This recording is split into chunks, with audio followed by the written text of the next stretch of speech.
tous, donc je me présente, je suis Carole, je suis coach de vie et je voulais remercier Valérie de m'avoir accueillie à l'Institut. C'est vraiment une chance incroyable pour moi.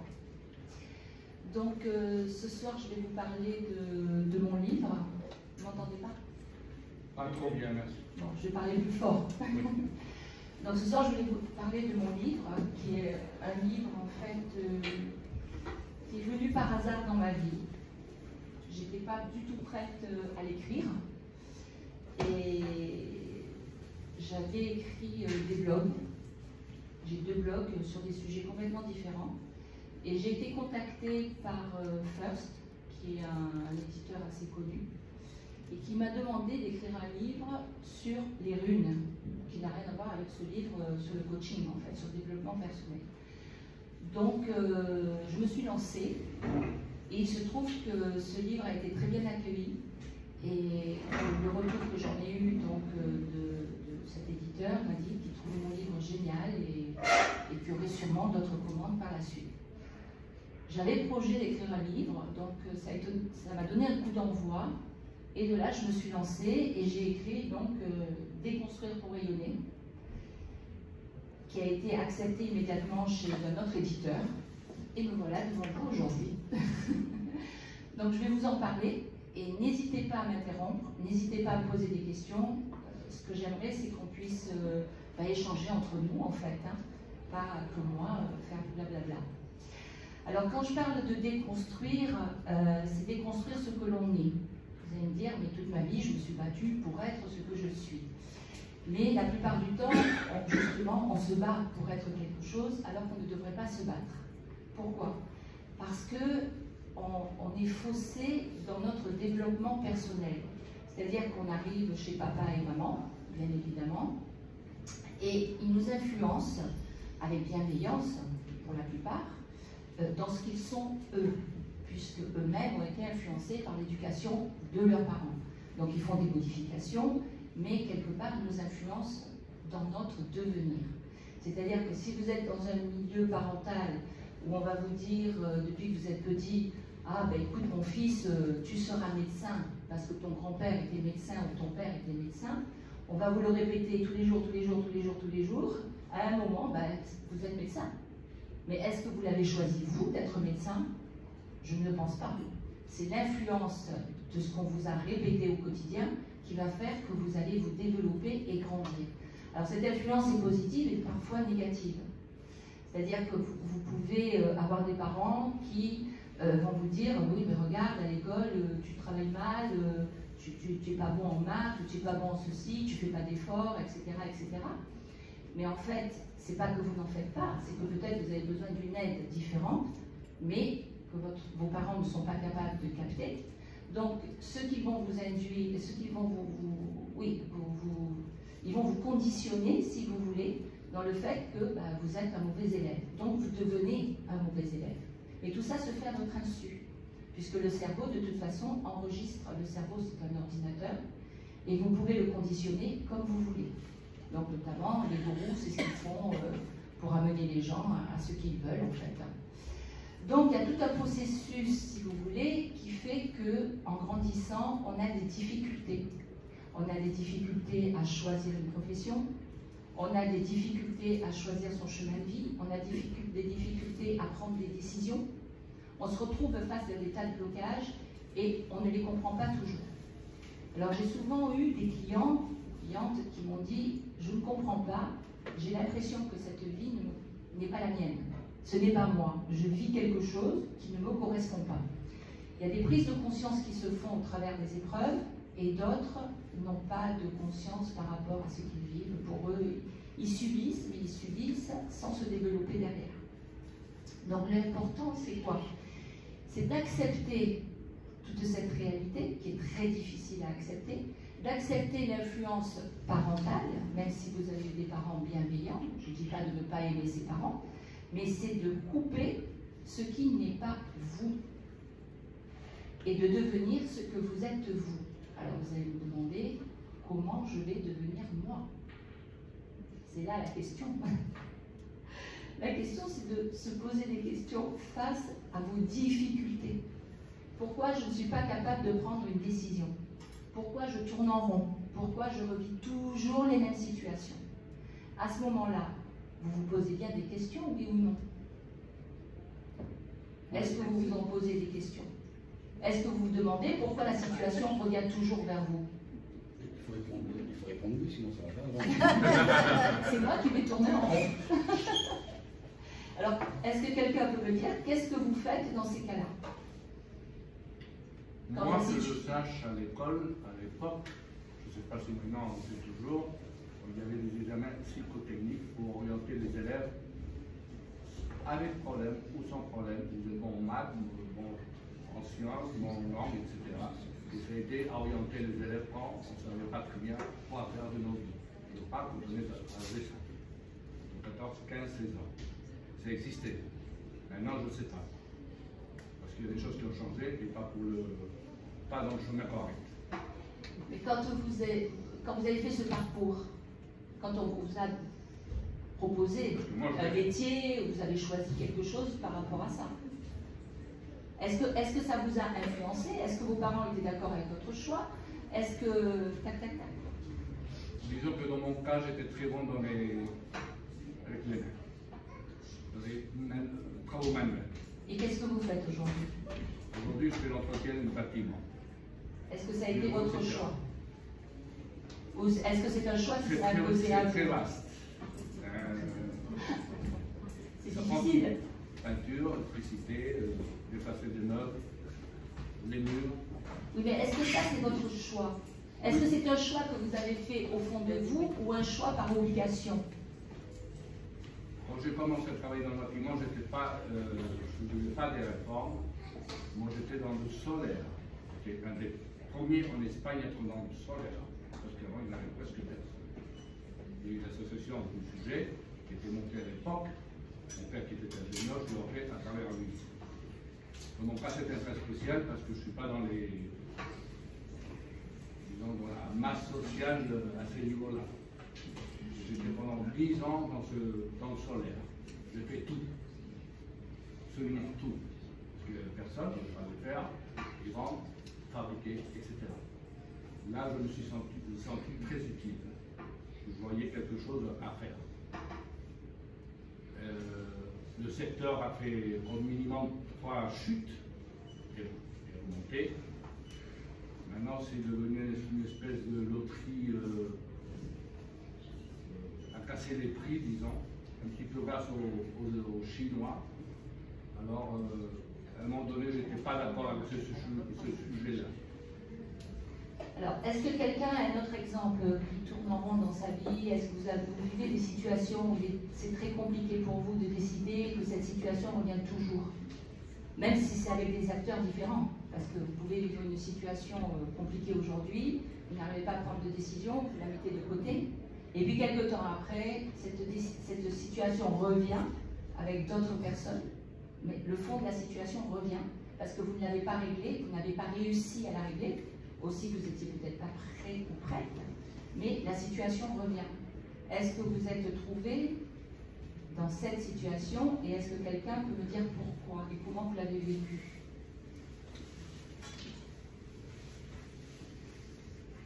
C'est difficile, hein?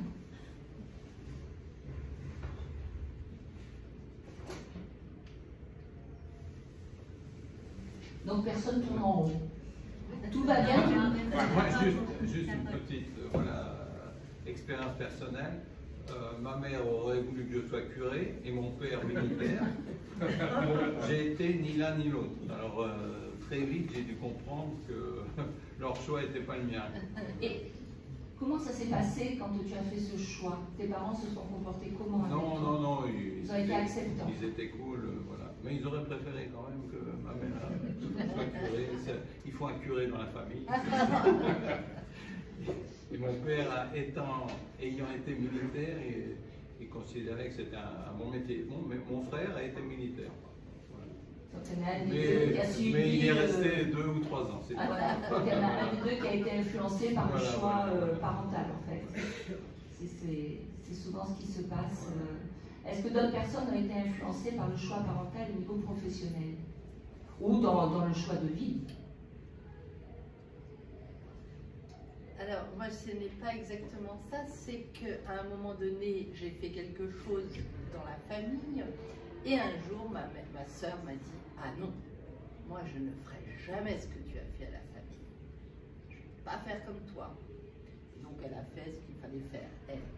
Moi, j'ai pris d'autres chemins de traverse où j'ai été acceptée finalement par mes parents, mais pas par d'autres de la famille.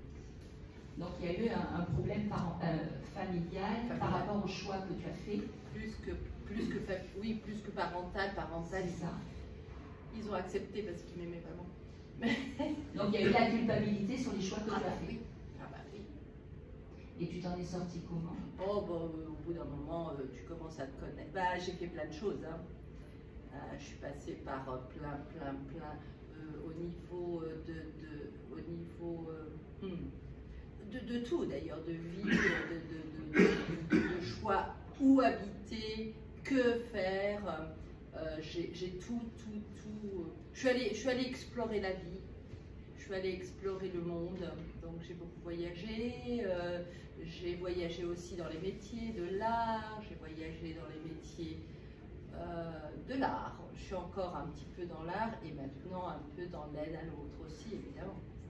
Donc en fait, tu t'es déconstruit d'une Absolument. influence pour arriver à être toi ce que tu es, donc au fil des années, puisque ça prend beaucoup de temps pour devenir ce que tu avais décidé toi en fait. Absolument, depuis le début. C'est bien, c'est bien. Et ta sœur, par contre, elle a subi l'influence. Elle a subi l'influence et on a eu une grosse difficulté à se parler. Oui, parce que vous êtes opposés l'une à l'autre. Une a pris son chemin, son envol, et l'autre, par contre, est restée sous l'influence. Pas comme toi, je n'ai pas fait ça. C'est un vrai reproche. Oui, elle n'est pas dans l'acceptation. Mais elle est sous l'influence. Ah bah. Donc c'est quelqu'un qui ne se construit pas. Et qui va être toujours sous l'influence, puisqu'elle a été sous l'influence de plusieurs maris. Voilà. Mais l'influence des plusieurs maris vient d'eux.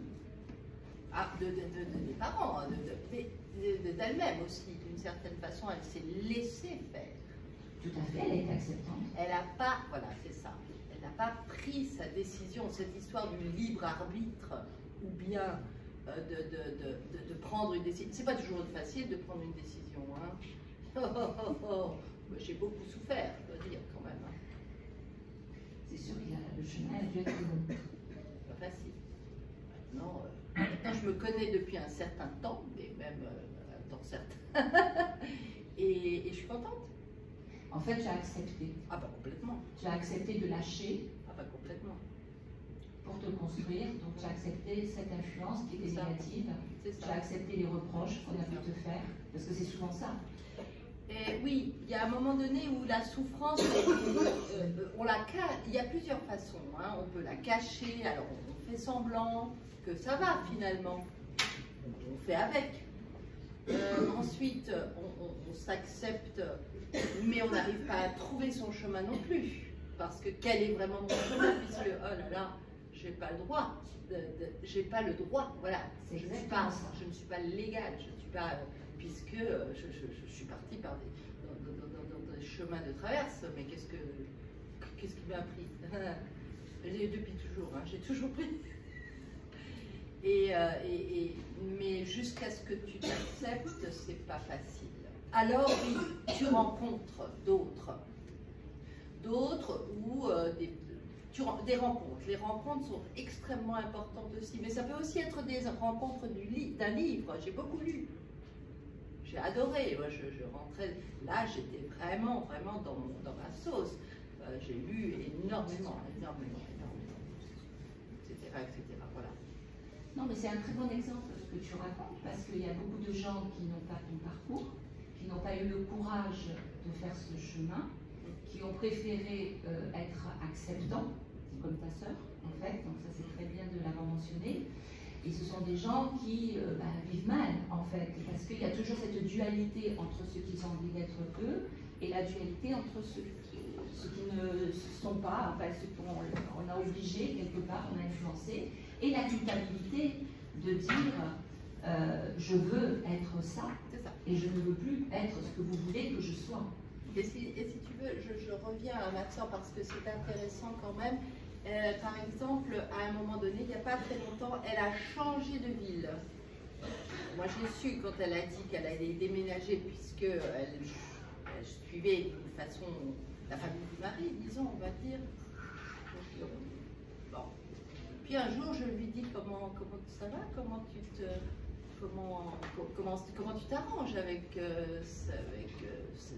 d'être dans un endroit que tu ne connais pas, tu as laissé un bel endroit, elle était bien, elle était dans un paradis, c'était super, elle n'avait pas à partir en réalité, moi je savais, c'est pas là qu'il fallait qu'elle parte, c'est autre chose.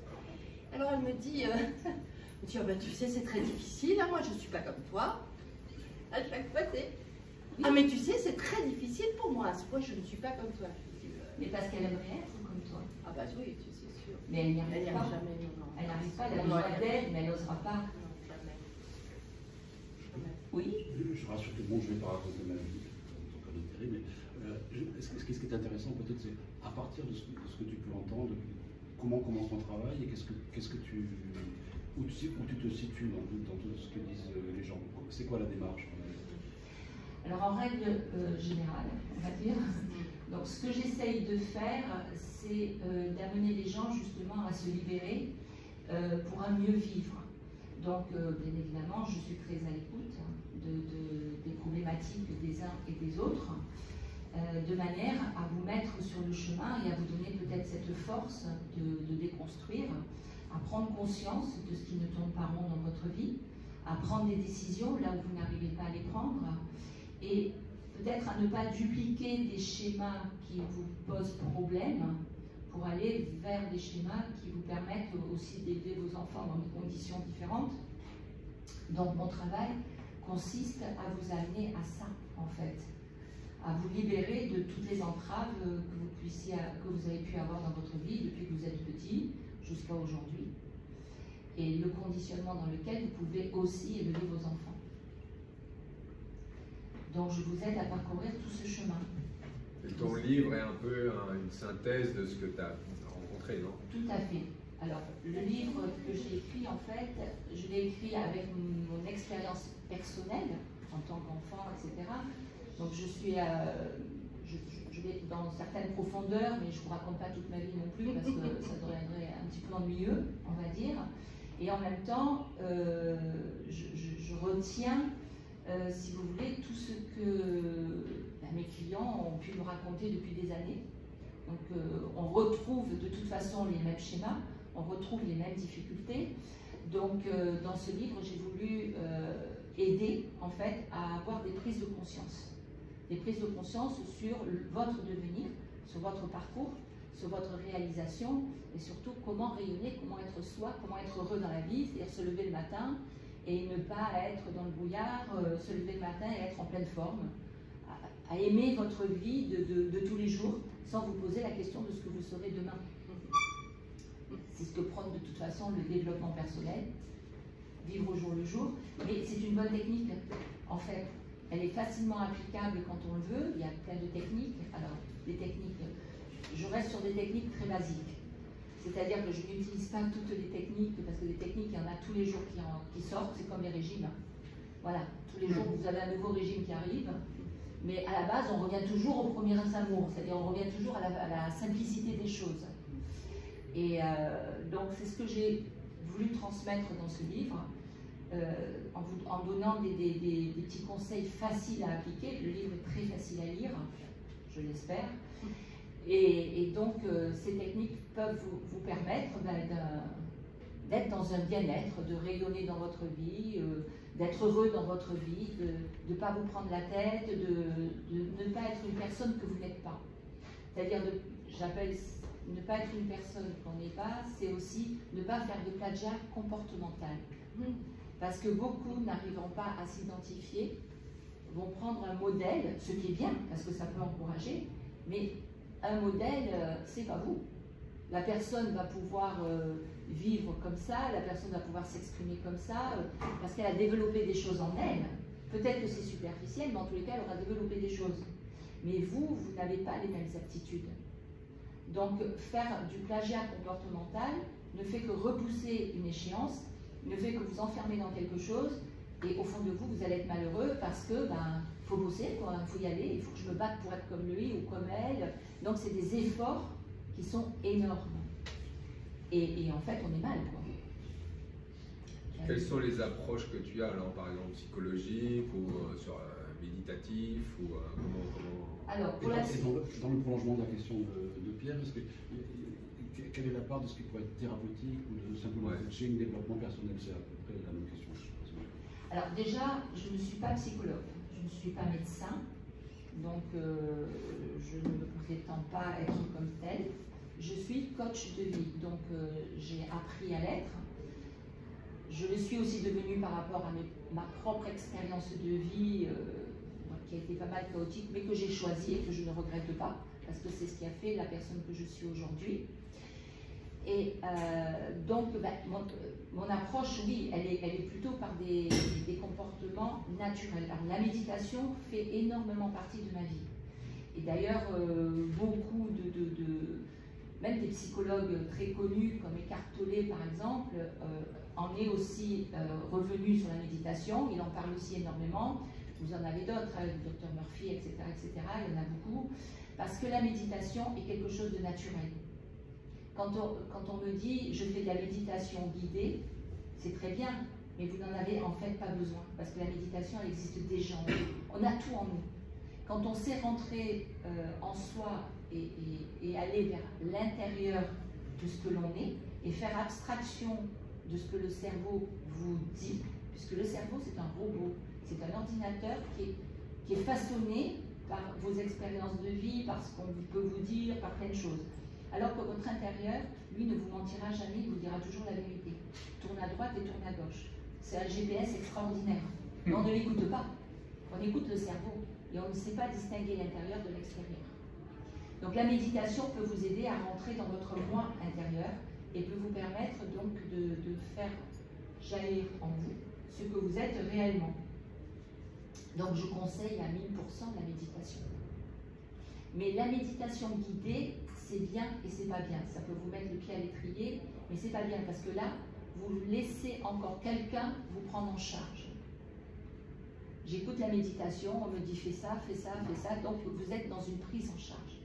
Alors que si vous vous donnez la peine de découvrir en vous les possibilités méditatives que vous avez, au début c'est difficile, mais à un petit moment, pop, le déclic se fait et votre méditation elle va s'installer, mais alors une facilité déconcertante. Donc c'est très très facile de méditer en fait. C'est juste un effort de départ. Si je puis me permettre, comme maître Qigong, tiens, la méditation, qu'est-ce que c'est en réalité? C'est simplement respirer, rien de plus. C'est ça. Et de voir que tu es en train de respirer, inspirer, expirer, rien d'autre. Le reste, ah oui, bah oui, on a toujours du mental qui passe. Oups, oui, je dois aller acheter 1 kilo de carottes. Ah, mais c'est pas le moment maintenant, c'est pas grave. On a le droit de penser pendant la méditation, parce qu'on croit comme ça qu'on devrait être dans un état de... Mais ça n'existe pas. Personne, ni les grands... personne,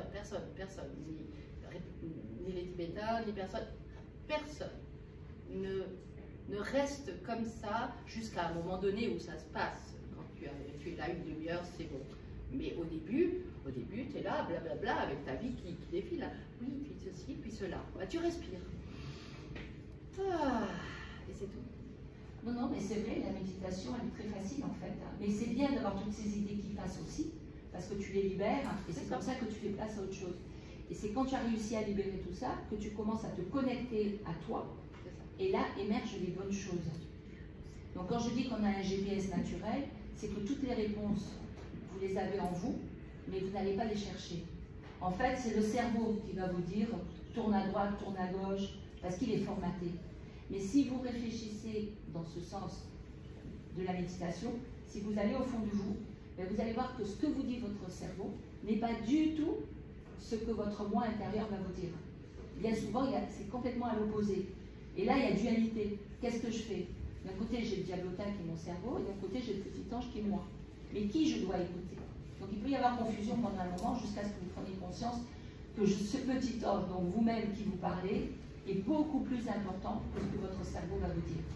Le cerveau, il est dans l'instruction, c'est-à-dire vous allez lire un livre, vous allez écouter ceci, cela, votre cerveau il est formaté, donc vous êtes instruit, et le cerveau l'a enregistré, et donc va être capable de redonner l'instruction. Je connais un tel, j'ai appris l'histoire de France, j'ai appris ceci, j'ai appris cela. L'intérieur, c'est différent. C'est pas de l'instruction, c'est une instruction, on va dire, naturelle, parce qu'il vous parle à vous. Et si vous arrivez à faire cette distinction, votre vie va complètement changer. Parce qu'il n'y aura pas de mauvaises pensées, il n'y aura que des bonnes pensées, donc vous ne serez plus en stress. Le stress, c'est quoi? C'est quelque chose qu'on vous a inculqué depuis que vous êtes enfant. Si vous étiez dans un milieu où les parents étaient stressés, vous l'avez enregistré, ce stress. Donc, comment je vivrai sans stress? C'est pas possible. Quand je suis face à une situation qui me semble compliquée, j'ai du stress, c'est normal.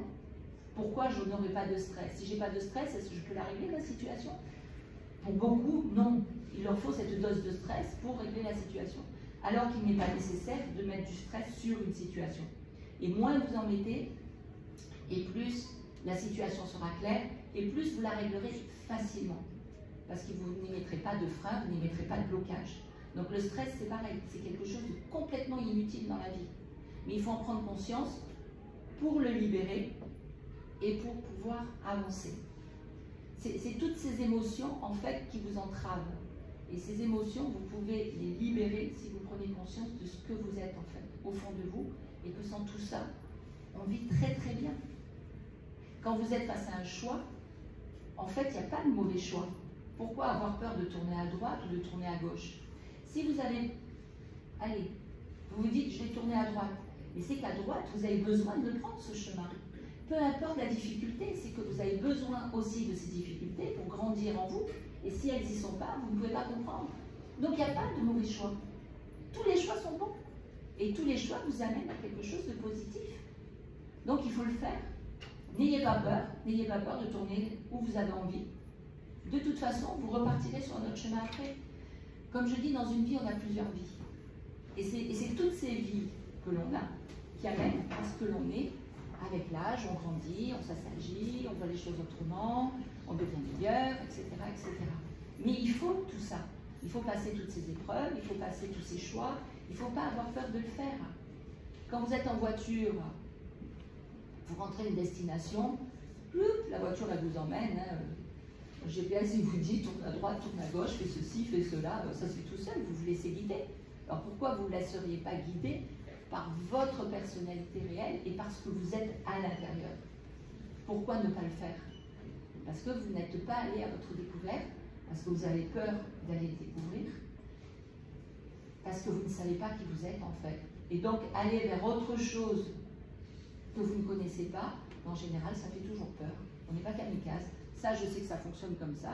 Pourquoi je vais aller toucher autre chose et me planter, quoi? Être quelque chose. Comment je vais maîtriser ça? On n'a pas besoin de maîtriser. Il ne faut pas tout contrôler, il ne faut pas tout maîtriser, il ne faut pas stresser. On va dire, c'est la pilule du bonheur qu'elle me vend ce soir. Hein. C'est un peu ça. Et c'est un petit peu ce que je vous dis dans mon livre. C'est la pilule du bonheur, parce que pour moi, elle existe. Personnellement, je l'ai testée, j'ai grandi là-dedans, et je me suis forgée là-dedans. Et j'avoue qu'aujourd'hui, j'ai une vie qui me convient, mais vraiment, quoi. Et si j'ai envie de dire non, je dis non. Si j'ai envie de dire oui, je dis oui. Si j'ai envie d'écrire un livre, j'ai l'opportunité, j'ai écrit mon livre, j'y suis allée en roue libre. Je ne sais pas ce que ça va donner, je ne sais pas comment vous accueillez ma présence ce soir. Mais peu importe, moi ça me rend heureuse sur le moment. Et c'est ça qui est important. C'est ce moment de bonheur que je peux avoir ce soir qui est plus important que mon banquier ou que le stress de demain. Qu'est-ce qu'on s'en fout? Qu'est-ce qu'il va vous faire le banquier? Rien de plus, il va vous dire non. Et s'il vous dit non, c'est pas grave, c'est qu'il y a une autre solution ailleurs. Donc il ne faut pas se borner, se buter sur des choix de stress comme ça. Il faut y aller, il faut foncer. Il faut dépasser ce que vous êtes en fait et que vous n'arrivez pas à dépasser. Ça vous parle ce que je vous dis ou pas? Si tu me poses la question à moi, très raisonnablement. Est-ce que dans ce que je dis, quelqu'un se reconnaît? Vous vous reconnaissez un petit peu par-ci, un petit peu par-là? Donc en fait, c'est ça que je voulais vous transmettre. C'est que vous pouvez tous y arriver. Et qu'il faut avoir le courage de le faire. Il ne va rien vous arriver de grave. Donc il ne faut pas que vous ayez peur de vous dépasser et d'aller chercher en vous, d'aller puiser en vous les bonnes réponses, les bons comportements. Par exemple, ton livre, je n'ai pas lu, mais je suppose qu'il est conçu par chapitre. Est-ce que tu pourrais nous dire justement les chapitres et voir un peu justement, parce que je suppose que c'est assez, ça va nous donner une indication sur justement les points importants. Que je te lise les chapitres. Ouais, par exemple, tu nous dises et qu'on voit un peu quel élément ça peut prendre, parce que... Ouais, le titre des chapitres pour voir. Oui, alors, oui. Si elle n'a pas 25 Non, mais pour nous donner une idée sur justement la construction les interrogations que tu nous... Dont je vous parle. Ouais.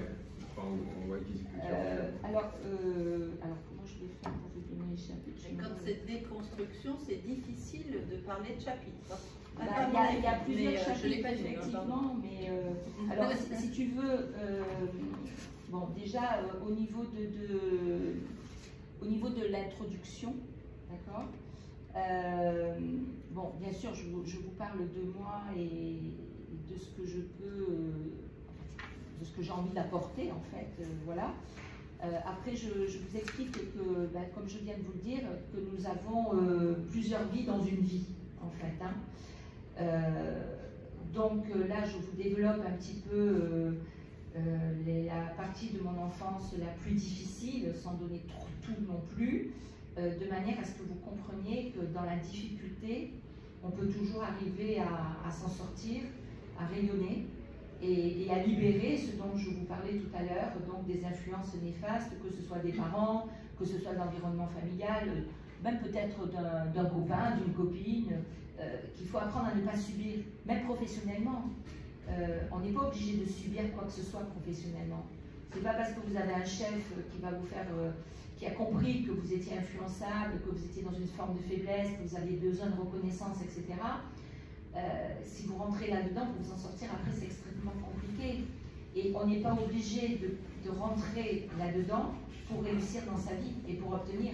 Vous serez toujours celui qui subira, parce qu'on vous exploitera. Mais donc, voilà. Ça, c'était une aparté. Alors, je vous parle aussi des méthodes, comme on en a parlé déjà tout à l'heure, qui est le chemin de la transformation. De quelle manière vous pouvez arriver à transformer votre vie et à sortir de tout ça. Je vous explique également pourquoi je tourne en rond dans ma vie. Pourquoi vous pouvez tourner en rond dans votre vie. Et je pense qu'on a tous des périodes où on tourne en rond parce qu'on n'arrive pas à prendre de décision, parce qu'on a peur de prendre des décisions.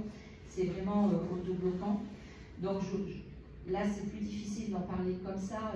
Il faudrait lire le livre, mais je vous parle de la modélisation des rôles, des attentes culturelles, de l'apprentissage des réactions, l'environnement familial. Je vous parle de l'impact sur le bien-être. Donc ça, c'est très important. Des cercles vicieux. Des cercles dans lesquels on est et dont on n'arrive pas à se débarrasser. L'attachement au confort de la familiarité, l'appréhension de l'inconnu.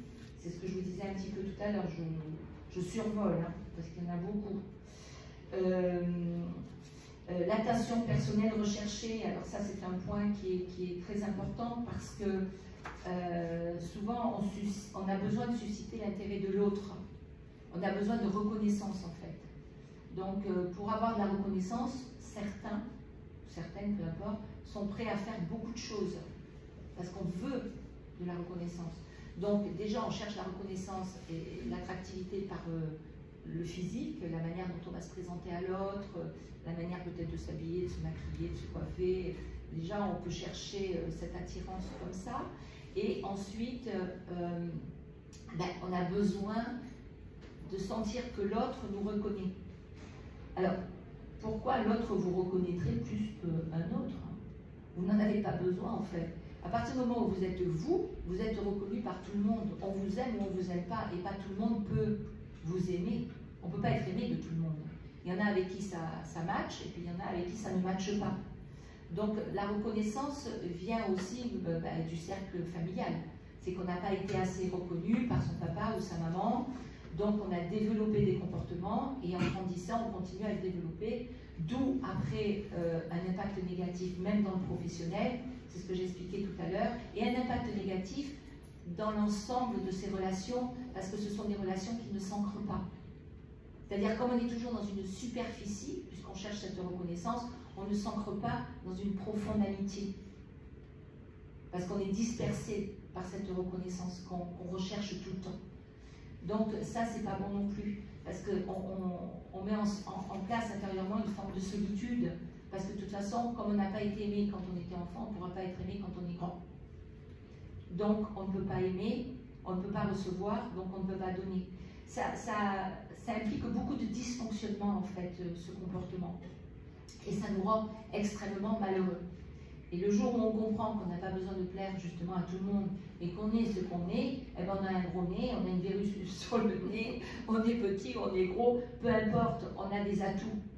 Et on est beau dans ce qu'on est. Tout le monde est capable et tout le monde est beau dans ce qu'il est. Dans notre intérieur, on a tous une beauté incroyable, je veux dire, mais il faut la faire jaillir. Et si vous faites jaillir cette beauté intérieure, ben vous verrez qu'elle rayonnera sur les autres. Et que vous serez aimé, en fait, que vous serez apprécié pour ce que vous êtes et reconnu. Il n'y a pas besoin de faire 50 000 choses. Par contre, à ce moment-là, c'est très libérateur quand on arrive à parcourir ce chemin. Mais ça prend du temps. Il faut l'accepter, il faut le vouloir. C'est un gros travail. C'est une prise de conscience qui n'est pas donnée à tout le monde. Mais par contre, c'est vrai qu'un jour, en rencontrant un coach ou un psy, ben, vous pouvez avoir cette révélation. Et ça peut vous amener à une super vie, quoi, à quelque chose de très, très, très important. Donc, de quoi je vous parle encore? Je vous parle encore des croyances limitantes, bien sûr, ça, on revient là-dedans. Je vous parle aussi de quelque chose qui est important, c'est de récompense temporaire. Alors, la récompense temporaire, elle vient un petit peu se greffer sur ce que je viens de vous dire. C'est que quand on a la reconnaissance, qu'on a réussi à avoir la reconnaissance de quelqu'un, c'est temporaire en fait. Parce que vous allez avoir la reconnaissance sur le moment, mais ce n'est pas dit que demain vous ayez encore cette reconnaissance. Ce n'est pas dit que demain vous puissiez avoir la même chose. Donc, si vous voulez, c'est important de ne pas vivre sur une reconnaissance temporaire. La reconnaissance, elle y est ou elle n'y est pas. Mais elle ne peut pas être temporaire. Et selon votre fonctionnement, elle sera temporaire. Donc vous serez toujours en train de vous dire, il me faut de la reconnaissance, il me faut de la reconnaissance, parce qu'elle ne s'ancrera pas en vous. Et elle ne vous satisfera jamais en fait.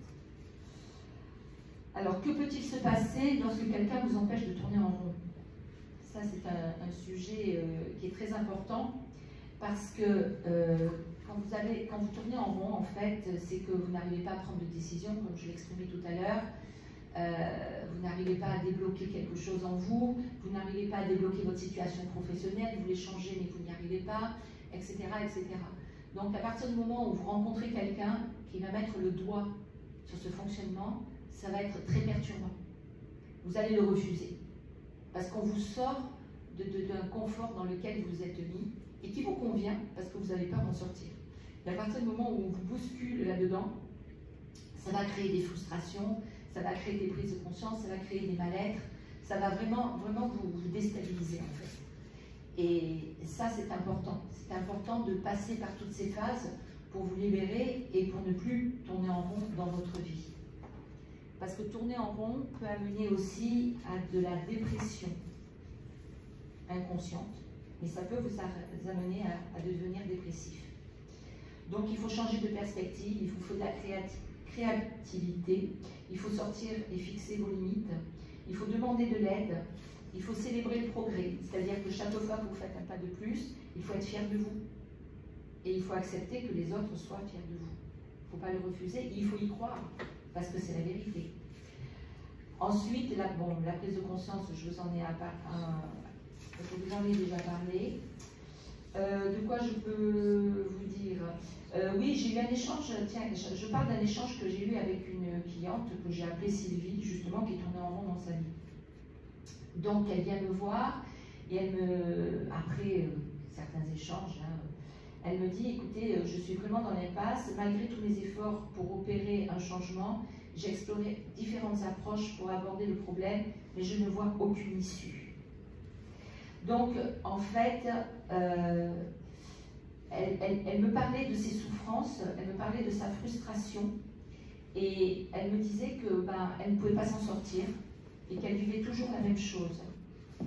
Donc, le jour où on a avancé dans la discussion et qu'elle m'a fait part donc, de toutes ces recherches infructueuses, je lui ai posé cette question et je lui ai dit, à ce moment-là, je lui ai suggéré de me décrire un rond-point de la manière le plus simple possible.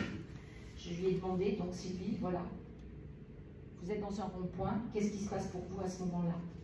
Et Sylvie m'a répondu, elle m'a dit, je visualise le rond-point avec différents schémas, différents chemins, puisque j'en vois plusieurs. Donc ce que je lui ai proposé, je lui ai dit, pourriez-vous me dire combien de chemins seraient susceptibles de changer votre direction? Elle me dit, j'en vois 2 ou 3. Donc je lui ai dit tout simplement, que faites-vous dans ce rond-point? Elle me dit, je tourne et je réfléchis. Quel chemin prendre? Tout simplement. Et je lui ai dit, quelle réflexion pourrez-vous vous amener à choisir un chemin en particulier? Elle me dit, étant donné que je ne vois aucun panneau, j'y vais à l'instinct par hasard. Et là, je lui ai dit, comment vous sentez-vous à ce moment précis? Et là, elle me dit, je ressens un soulagement d'être sortie de ce rond-point. Si je peux me permettre, vous avez pris une décision pour vous libérer du poids de tourner en rond. Elle m'a dit, oui, effectivement, je n'avais pas envisagé les choses de cette manière. Et là, je lui ai dit, que comptez-vous faire concernant le changement que vous n'arrivez pas à effectuer malgré avoir tout essayé? Elle m'a dit, j'ai compris, je dois prendre une autre direction et me laisser guider par mon ressenti et mon instinct. Donc c'est ce qu'elle a mis en pratique sur un simple modèle qui était donc le rond-point, en fait, qui est un modèle vraiment très simple, mais si face à une réelle difficulté de choix, vous imaginez ce rond-point, vous verrez que l'issue, vous la trouverez sans aucun problème. Mais il faut prendre le temps de le faire et de visualiser et de lâcher ce qui peut vous retenir. Et vous pourrez prendre votre décision et avancer dans cette décision. Quoi vous dire d'autre sur mon livre? Oui, de prendre votre vie en main. N'est-ce pas? C'est ce qu'on doit souvent vous dire, je dois prendre ma vie en main, et de quelle manière vous la prendriez en main? Donc vous avez plusieurs façons de la prendre en main en fait. Souvent ce que je propose à un client, c'est de prendre un petit carnet, de s'installer tranquillement avec une musique et de laisser passer les idées et de noter tout ce qui vous traverse l'esprit. Alors ça peut être des bonnes choses, des mauvaises choses, on s'en fout en fait. Écrivez, amusez-vous à écrire. Et vous faites ça sur une semaine entière, tous les jours un petit bout, parce que des idées vont vous venir, etc. etc. Et au bout d'un moment, vous n'allez plus avoir envie d'écrire, mais par contre, vous allez avoir envie de relire ce que vous avez écrit. Et là, au travers de vos écrits, vous allez pouvoir prendre conscience. Conscience que dans vos écrits, vous avez cité plein de blocages, plein de choses qui vous frustrent au quotidien et dont vous n'avez même pas conscience. Et ça, c'est pas mal, parce que ça vous permet là aussi de lâcher, parce que vous allez éliminer, vous allez vous dire, mais pourquoi j'ai mis ça? Mais ça, en fait, ça ne m'intéresse pas. Ou ça, en fait, ça m'intéresse. Et vous allez progresser comme ça. Bon, je survole, hein. Après, il faut y aller plus en profondeur. C'est ce que je vous explique dans le livre, c'est d'aller beaucoup plus loin dans tout ça. Et ce sont des petites techniques d'approche qui sont extrêmement faciles. Est-ce que vous avez des questions sur ce que je suis en train de vous dire? Oui. Comment on fait société? Quel est le rapport à l'autre dans cette démarche? C'est-à-dire? C'est très individualiste. Enfin, je le prends comme ça. Oui, je veux bien. Donc comment on fait société? Parce que forcément son développement personnel, quand on est engagé dans la relation à l'autre, Oui. comment on trouve l'espace d'un développement personnel de chacun? Alors, en fait, c'est très individualiste, comme tu dis. En fait, c'est à chacun à faire le travail sans tenir compte de l'autre. Alors, c'est très égoïste ce que je dis, mais c'est le bon chemin. En fait, quand on a envie de changer quelque chose dans sa vie, il ne faut pas prendre la vie de l'autre forcément pour le changer. Il faut essayer de trouver le chemin pour t'emmener à cette transformation. Alors, quand on fait cette transformation, ça va perturber l'autre. À ce moment-là, quand on rentre dans cette transformation, l'autre va dire « Oh, mais je trouve que tu as bien changé, ton comportement n'est plus le même, ou ton dialogue. » Et c'est à ce moment-là qu'il faut l'exprimer. Il faut dire « Oui, je me suis rendu compte qu'il y avait ça qui ne fonctionnait pas chez moi, qu'il y avait ce dysfonctionnement ou ces dysfonctionnements. J'ai envie de les changer. Donc, je t'en fais part puisque tu t'en es rendu compte. Est-ce que toi aussi, tu as envie de faire un chemin pour que l'on continue à avancer ensemble éventuellement?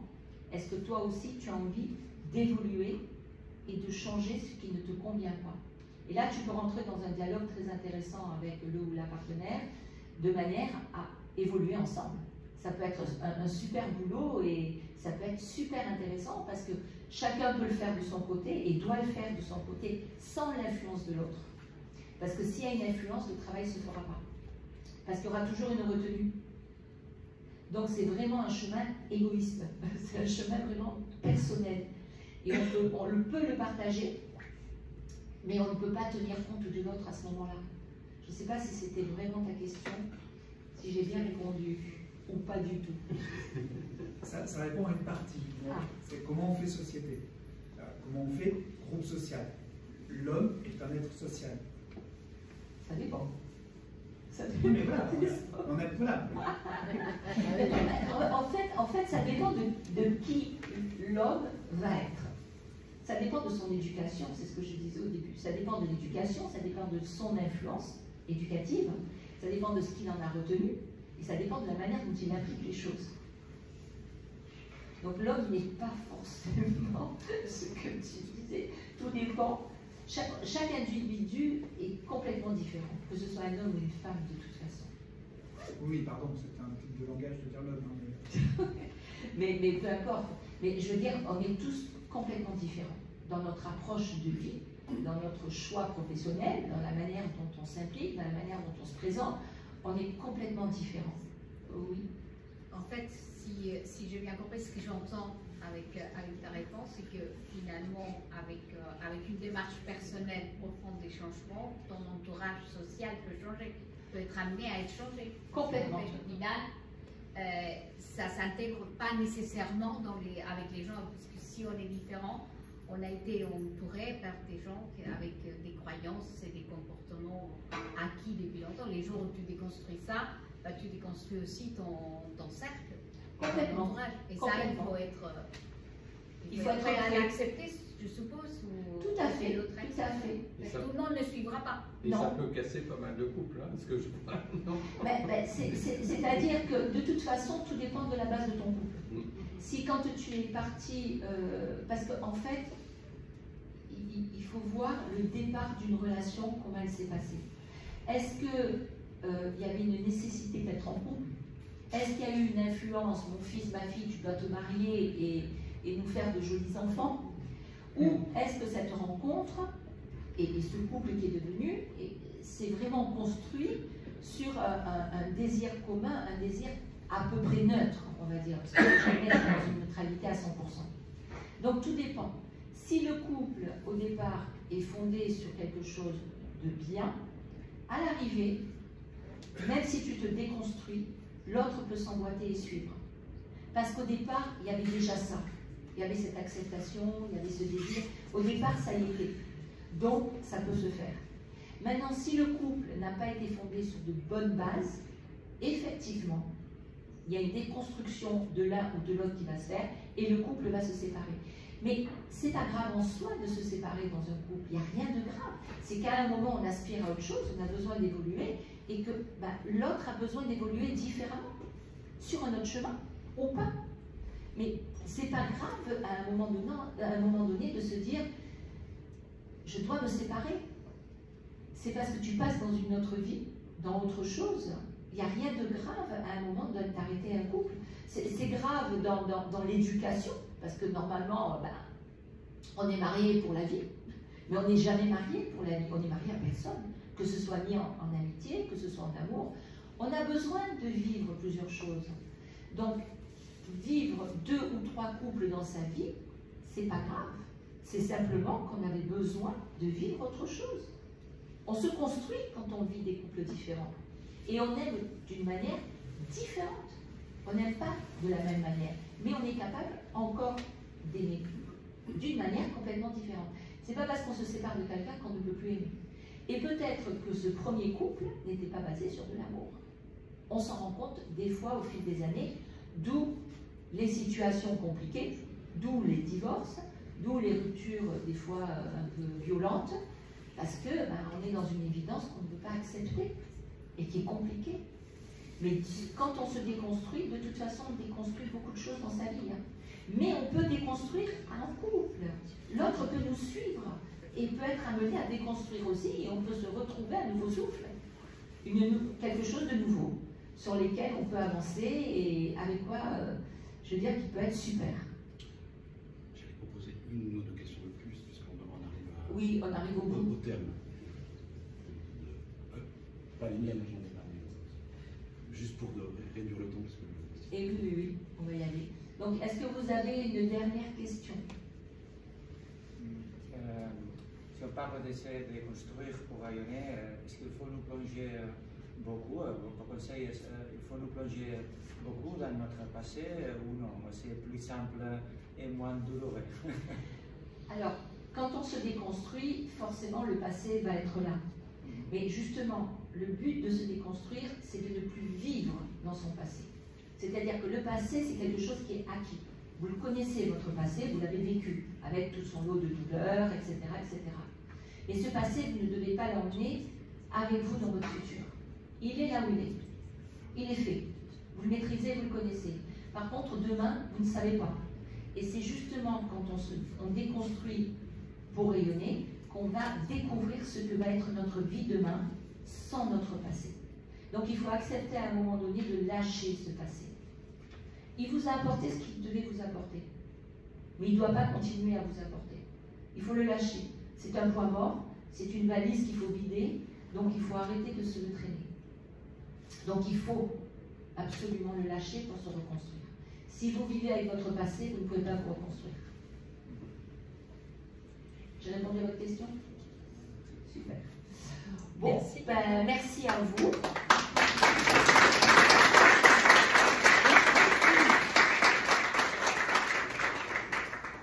Une bonne soirée, petit coup de tabac. Les livres sont en vente. Voilà, si vous souhaitez acheter mon livre, je peux vous le dédicacer, c'est avec grand bonheur, et puis peut-être qu'on se retrouvera. Bonne soirée, merci.